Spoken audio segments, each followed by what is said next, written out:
দীর্ঘদিন ধরে অমীমাংসিত তিস্তা নদীর পানি বন্টন ইস্যুতে ভারতের সঙ্গে আলোচনা করতে চায় বাংলাদেশের অন্তর্বর্তী সরকার। শুক্রবার পিটিআই এর ওয়েবসাইটে প্রকাশিত সাক্ষাৎকারের দ্বিতীয় কিস্তিতে কথা বলেছেন অন্তর্বর্তী সরকারের প্রধান উপদেষ্টা ড মোহাম্মদ ইউনূস। বিষয়টির সমাধান প্রয়োজন বলেও মন্তব্য করেন অন্তর্বর্তী সরকারের প্রধান।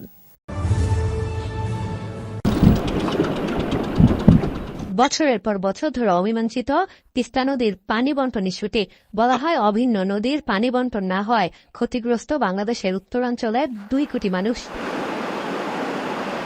ক্ষমতাচ্যুত প্রধানমন্ত্রী শেখ হাসিনা পালিয়ে যাওয়ার পর দেশে গঠিত হয়েছে অন্তর্বর্তী সরকার। নতুন সরকার দায়িত্ব নেওয়ার পর আবারও আলোচনায় ভারত বাংলাদেশের মধ্যকার অমীমাংসিত এই পানি বন্টনের ইস্যুটি। প্রেস ট্রাস্ট অব ইন্ডিয়া বা পিটিআইকে দেয়া সাক্ষাৎকারে তিস্তা নদীর পানি বন্টন ইস্যুতে বাংলাদেশের অবস্থান তুলে ধরেন অন্তর্বর্তী সরকার প্রধান ড মোহাম্মদ ইউনূস। আমরা বিভিন্ন সময়ে এ বিষয়ে কথা বলেছি। পাকিস্তান শাসনামল থেকেই এই নিয়ে আলোচনা শুরু। আমরা সবাই যখন চুক্তি চূড়ান্ত করতে চেয়েছি, এমনকি ভারত সরকারও প্রস্তুত ছিল, তখন পশ্চিমবঙ্গের রাজ্য সরকার এর জন্য তৈরি ছিল না। আমাদের এটির সমাধান করা প্রয়োজন। থমকে থাকা সেই চুক্তি করার আগে অবশ্য তিস্তার পানির পরিমাণ নির্ধারণের তাগিদ দিয়েছেন ড ইউনূস। বলেন, সবকিছু হতে হবে আন্তর্জাতিক আইন অনুযায়ী। ইস্যুটি নিয়ে বসে থাকার ফলে এটা কোনো কাজে আসছে না।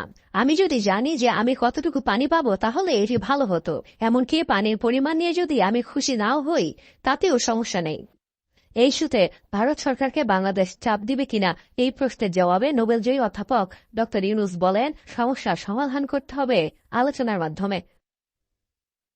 পুশ শব্দটি অনেক বড়। আমি এই কথা বলছি না। আমরা আলোচনা করব, তবে আমাদের একসঙ্গে বসে সমস্যার সমাধান করতে হবে। ঢাকায় সরকারি বাসভবনে দেয়া ড ইউনূসের সাক্ষাৎকার ধারাবাহিকভাবে প্রকাশ করছে পিটিআই। বৃহস্পতিবার প্রকাশ হয়েছিল প্রথম কিস্তি।